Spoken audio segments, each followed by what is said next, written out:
You were at the helm on the West Coast for a lot of SEALs going into Iraq. Again, working with General Mattis. What was your interpretation and thoughts on us now going into Iraq? Before knowing that kind of the big picture goal was more of a post World War II forward present strategy. Was there any doubts or apprehensions? Without a doubt. And again, I was on both sides of the table. For SEAL to go to combat, as you know, is always justifies your purpose. You train, and I came in the Navy in '79, become a SEAL early '80s. So I'm in the SEAL. And I got to go to Bosnia. I got to go to, you got those, and you were different because you had that combat. So be the guy to lead the invasion of Afghanistan was not only the greatest honor, but fate. I was the right guy. I knew Kandahar. I knew the language. I knew the people. So then to be able to go and do, hey, I'm going to get to invade another country. Oh my God, I'm going to win the lottery again. But in the back of my mind, and we had this discussions, I was very concerned because no one in the world supported us doing that. As you remember, that was the big challenge for Bush and his team, because no one in the world supported. Where everyone had supported us in Afghanistan, they did not believe we had the right justifications and the nuke issue to go into Afghanistan. So my approach is, okay, if we still believe we have to go in, let's not go in conflict. And this was way out of the box. In fact, Bill McRaven, after I relieved him, went to the White House working for one of my former bosses, a guy named Wayne Downing, who'd been SOCOM. And I called Bill. I said, hey, Bill, let's not invade Iraq. Instead, let's declare to the world we're going to do a peace march to Baghdad. He goes, what the hell are you talking about? Look, remember when we did the first Gulf War, we decimated these guys in about a couple weeks. We could do the same thing in Iraq. So let's tell them on the 23rd of March, we're coming to Baghdad. We're coming with 5 divisions, overhead air power, and it's a peace march to make Saddam go. We won't fight you. We're going to come peacefully, but we're telling you you're coming. If you want to fight us, we'll absolutely destroy you like we get. And I think we could have flipped the military. But again, that was too unconventional. We'd never done that before. The other server, too much risk if we don't bomb them first. I'm not so sure. We probably will let their army attack. It would have been a whole different story. So we still live with that legacy, which erodes our trust and confidence in our government and others by coming under what some contend was a false pretense of nuclear weapons and development of nuclear weapons. In fact, Colin Powell, God rest his soul, he took that one where he was the guy who, I'm not so sure of this, but he supported the administration, went with it. But I think there was a better way to do it than the way we did. But irregardless of that, you're seeing now Iraq's turning a very interesting right now, evolving. So again, these things take decades to play out. It's fascinating hearing, what was in your mind at that time as somebody who was in their early 20s, sled dog in a SEAL platoon.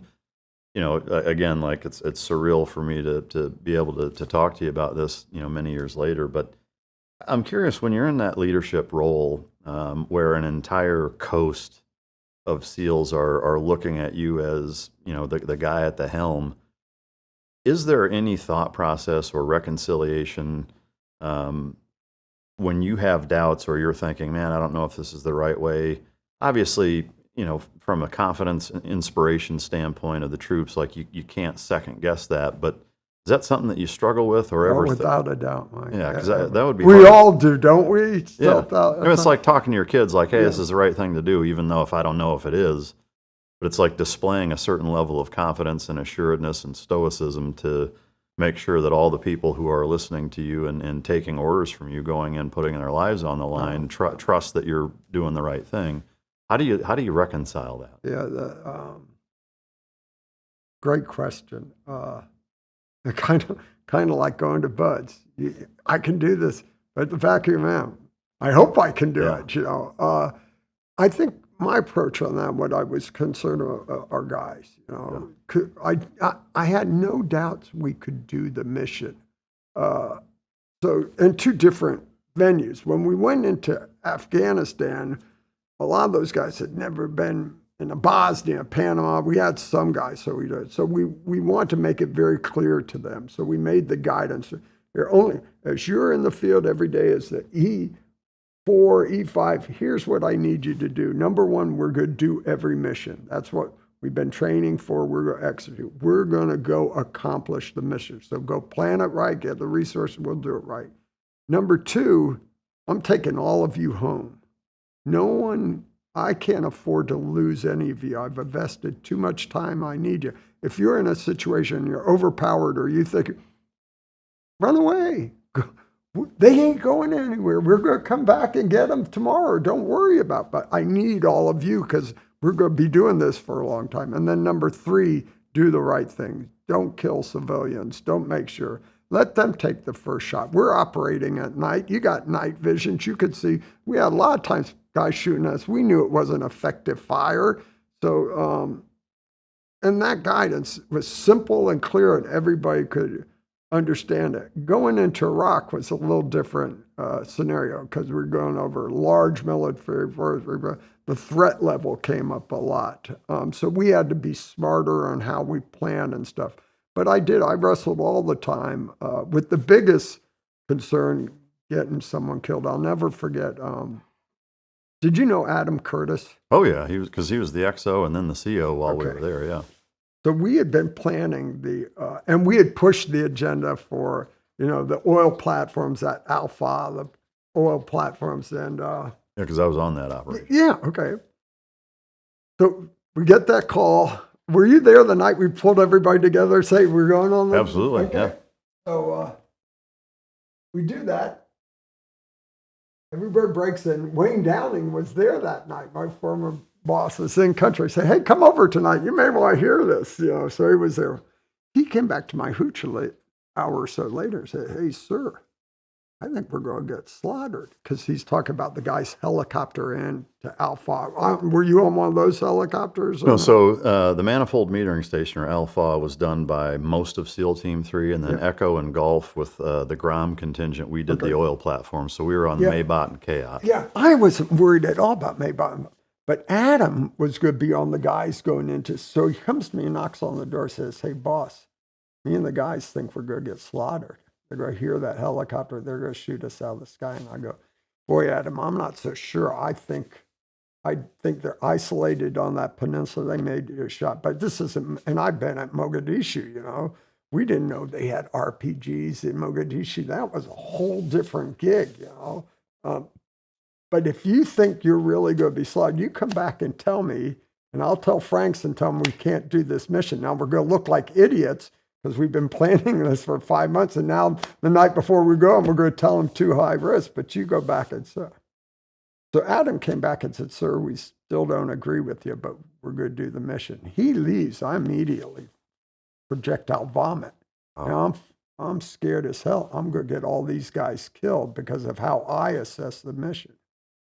And you know about Adam's background, right? Yeah, in Panama. Yeah, the whole reason we went into Panama because of what happened to him and his wife. And I think it was an Army or Marine who was killed, the one guy wounded, shot, when they all came on that checkpoint. So to have him risk his life again after going all through that, those were the things that made me nauseously sick and feared that I would get guys killed. And I don't know if you knew Job Price. I didn't know him. I mean, I of course remember the whole story, and I was even saying I think that's exactly what he went through. You know, those guys, he planned that mission, those guys get killed. He comes back to his hooch and took his life. Are you familiar with the controversy around that? No. I've heard, and it's, of course, I mean, the whole thing isn't mainstream outside of our community, but even within our community, I've heard rumblings of that it wasn't suicide, that it was a botched, or not botched, but it was an assassination. That's not what happened, and that there's some some controversy as to what actually happened. I don't know much about it. I've heard like whispers of it here and there, but I've heard, and he's naval academy guy, had been doing a tremendous job, well respected and all. And so I haven't heard any of that. Someone at one point I heard something about family life, but I think based on the timing of the guy's losing his life and having experienced what I went through Adam, that I could feel that. I could understand his thinking. I'm not sure if Adam Curtis and that helicopter had all been killed. I'm not so sure I wouldn't have been in that same place with Job. So I could relate to all of that, understand the pressures and the responsibility he felt with that, growing up in a culture from his leadership at the Naval Academy where you're responsible, accountable for your people, and then that. So I have to believe that's ground truth, not some other conspiracy theory, but I haven't heard any of those details. I'm really glad that you brought that up, because as somebody who was a young buck, E5, it wasn't my first platoon, but there's a disparity between the guys in your role and leadership and kind of that paternal, I want to bring everybody home, and none of this is worth losing a single one of our guys. On our side, there's hey, this is the whole reason we joined, and, training our whole young adult lives to do this. Let us take the gloves off and let's go kick some ass. How do you manage that? Well, those are two different things. I want to unleash the dogs of war. I want you. But goddamn it, how much money have I invested in training and educating you? In fact, never before in our history have we spent as much money training and educating. And the whole objective is to kill the enemy, not our guys. Yeah. So if you're losing your guys, you're doing something wrong. And this is one of my challenges. And I went through this. When we did Hazar Gadam, remember when we went into Afghanistan, we were isolated on no press. And I think October, so some press guys start, but we didn't talk to them. We kept them out of everything. And in fact, we had that incident where the Canadians had done a mission, and they captured some guy coming back. And their prime minister, the day before in a public forum, had said, prime minister or assistant prime minister, I forget, said there's no Canadian in Afghanistan. And then the next day, the press get a picture of these guys coming off the helicopter and he gets kind of tossed.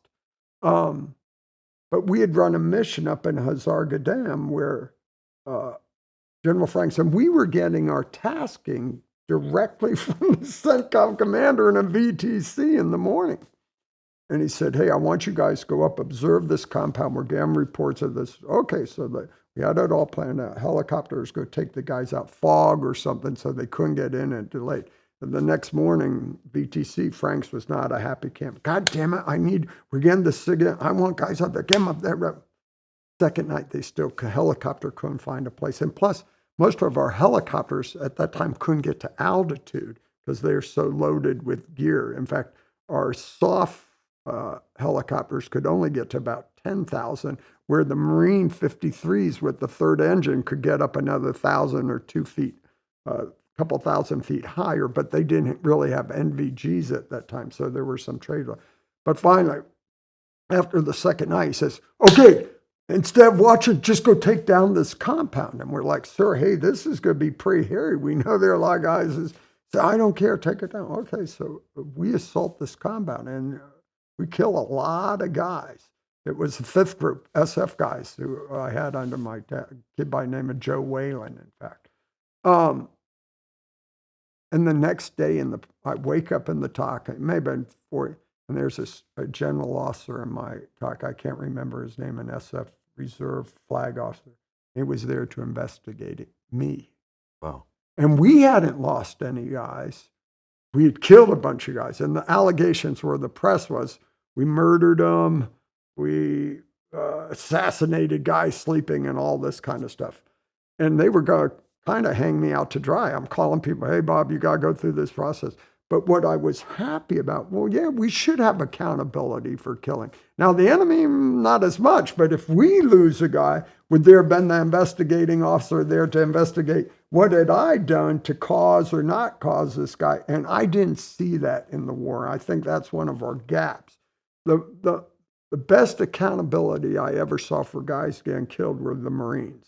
When they had that base penetrated where they blew up the Harrier and killed a couple guys because Taliban, they fired all the senior leadership in that round. So I was another testament to the Marines and the accountability when you lose your people and making sure we prevent that. So I can understand that thing. To end the story back to Hazargadam, so we called in the press and we took them up there to show it. And the allegation was we murdered their guys in their sleep. Oh, look where all the bullet holes are. Are they all chest high in these clay walls, or are they? Oh, okay, well, why is this room where guys are tie-tight? Because when we did the raid and we'd shoot a guy, you put him on the ground tie-tight so you can keep moving through. There were a plethora of buildings to clear here. You come back, they're dead, you leave them. If they're wounded, you take them out, but you want to minimize your time on target. So at the end, we got cleared and the investigation kind of fell out. But So I mean, I guess coming back to, the decisions made in Iraq, obviously nobody has a crystal ball. At the end of every day, every decision you make is ultimately a judgment call as to, is this going to be safe, relatively speaking? I mean, have you planned it right? Yeah. And are you executing with the capabilities and what you can do? Yeah. And so I guess that's where I'm curious how you manage that thought process as the guy making those decisions when you've got a bunch of hungry young men who want to do the job. That was collective brain trust. Who's the commander running that? Who's the boots on the ground? Who's your ops officer? I had an ops officer, Kerry Metz, very experienced. So collectively, when we get the mission assignment and we task it out, we do the brief backs. Have we captured? And the whole team's on that. Have we missed something? Are we looking at this right? So that planning cycle and collective with the brain trust who had the experience to do that, I think was our critical success. And sometimes you get in these cycles where guys say, hey, well, we've done that. We're just going to go do it. Ooh, stop just one moment. And you see some tactics, and procedures that was different. I'll remember when I was at JSOC, running the Afghanistan stuff, I go out with the boys one night and we fly into a valley, and I'm just stick back with the C2 patrol and just observe and watch. I was a 1-star at the time, I think. And we get off the helicopter. I'm old school. Start patrolling 5-10 minutes. I can't see crap. So I bring down my nogs to start watching. We go into this valley and all of a sudden someone opens up and everyone dives, and I'm standing up there. Why are you diving? It's ineffective fire. They're just trying to fire. How do you know that? Well, the guys came off. They were on their nogs the whole way. They had never tried to see what the ambient light was, so they didn't know. The guys couldn't see us because the weather's so bad. So you see these nuances in tactics, techniques, and procedures, and when you collectively have the group planning, those things bubble up to the surface before you execute, hopefully. Yeah.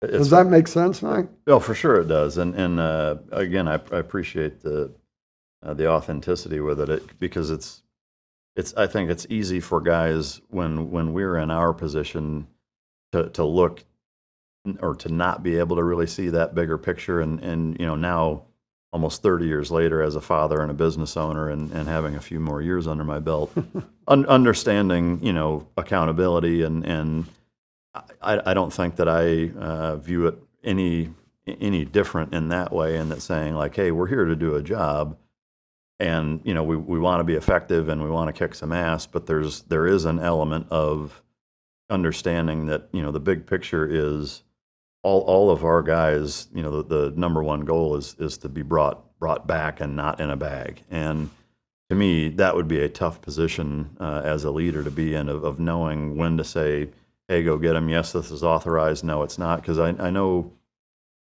we did the oil platform, and then we went up into Nasiriyah, and then we were in Baghdad, and then ultimately into Crete.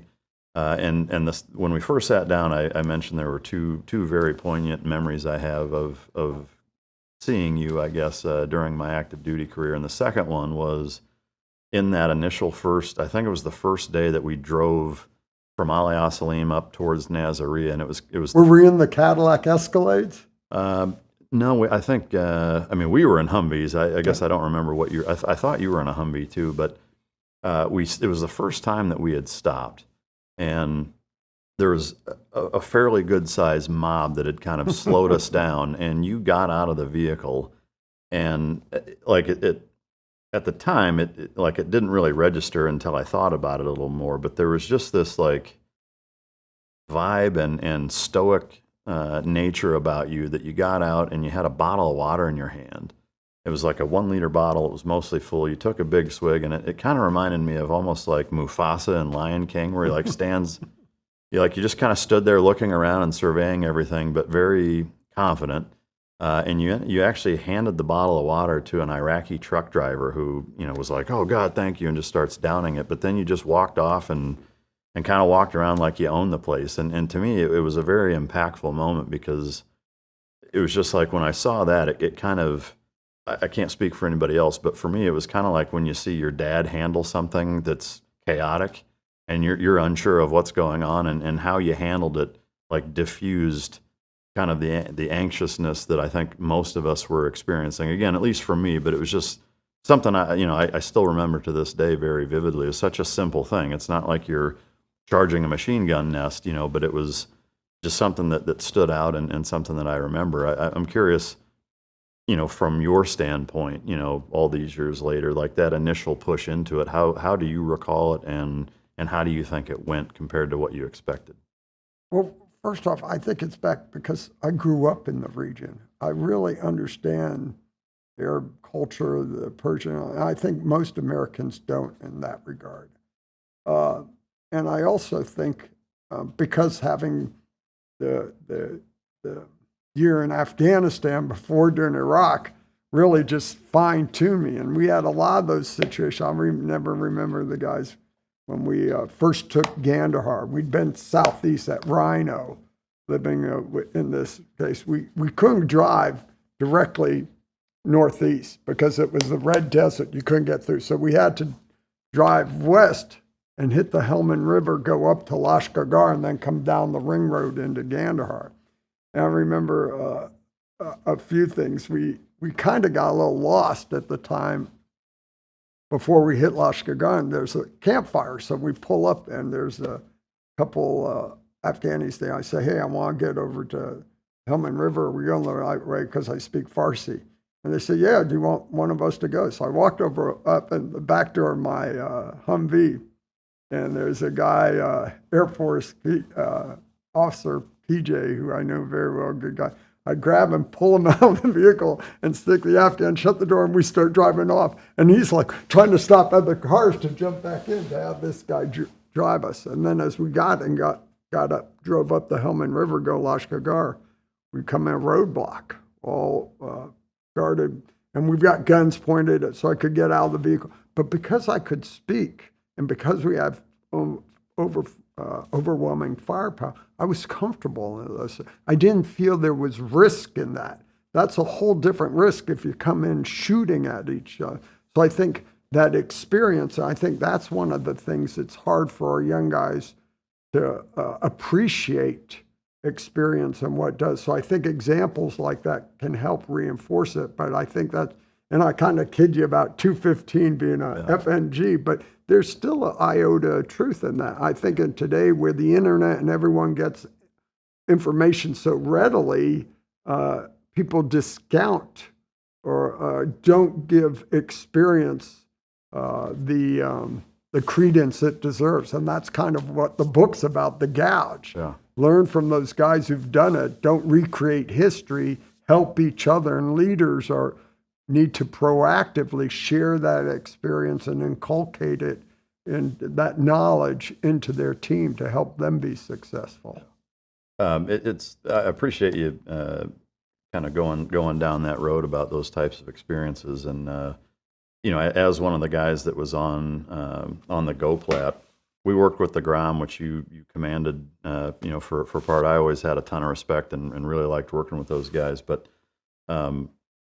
I was the intel rep for my platoon in that point, and kind of similarly, there were points along or during the rehearsals and lead up to the GoPlat where we were getting some reports saying that there was over 100 enemy fighters on board, and they've got everything rigged to explode as soon as we step foot on it, and so we're working up trying to figure out, and for us it was just kind of this is what we're doing, and it's not up to us if they tell us to do it, we're going to do it, type of thing. And obviously when we got on board there was 30 some Republican Guard fighters, and they did have explosives, but they didn't have an out basically, and they didn't want to kill themselves.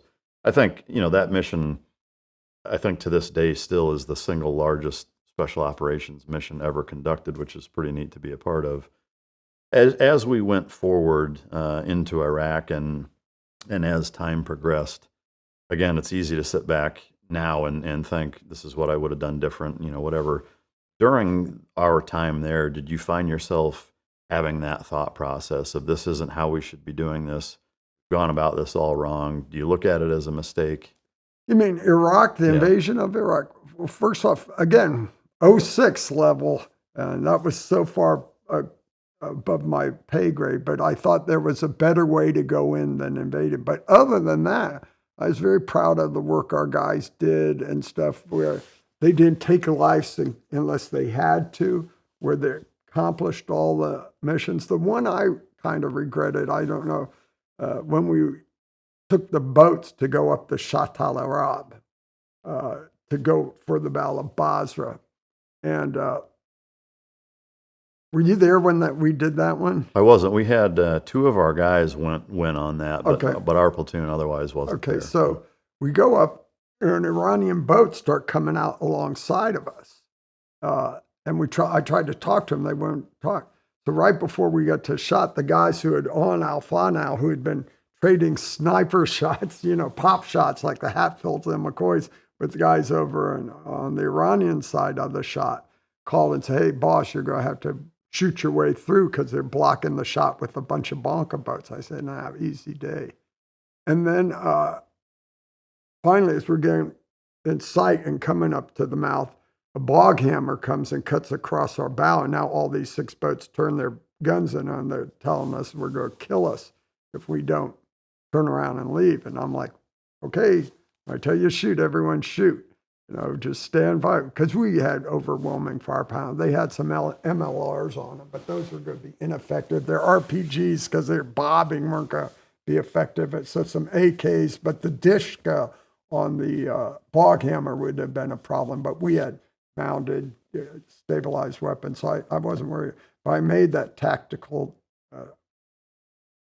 decision, which I regret today. I called NavCent, and we sent them the video link. I say, "Hey, boss," it was Admiral Keating at the time. I say, "Hey, just so you know," oh no, it wasn't Keating. It was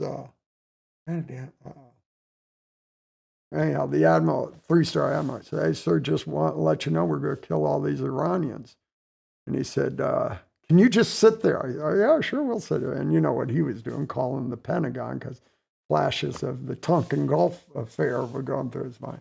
And they came back and said, "Hey, we're not at war with Iran, right? Find another way." Okay, so we brought in the helicopters, cabled and lifted up and flew over them. But I still think to this day we should have shot them. We should have. Someone needed to send that message to Iran, and that's what the problem was. For them on, they were involved. They were surrogates after us in Iraq, killing our guys. And finally, that's, I think, the good story of the Israeli strike on Iran is finally calibrated. I mean, they're going after Hezbollah. They're going after Hamas. They're going to let Iran know they can't tolerate. So it's going to be interesting to see how we come out of these negotiations with Iran on this JPOA 2 or however it's going to be. And I'm hopefully maybe I can be skiing in Tehran next winter. Who knows? Yeah, that'd be wild. But sure. We missed an opportunity there to send a message to Iran that was long overdue when the Israelis finally did it.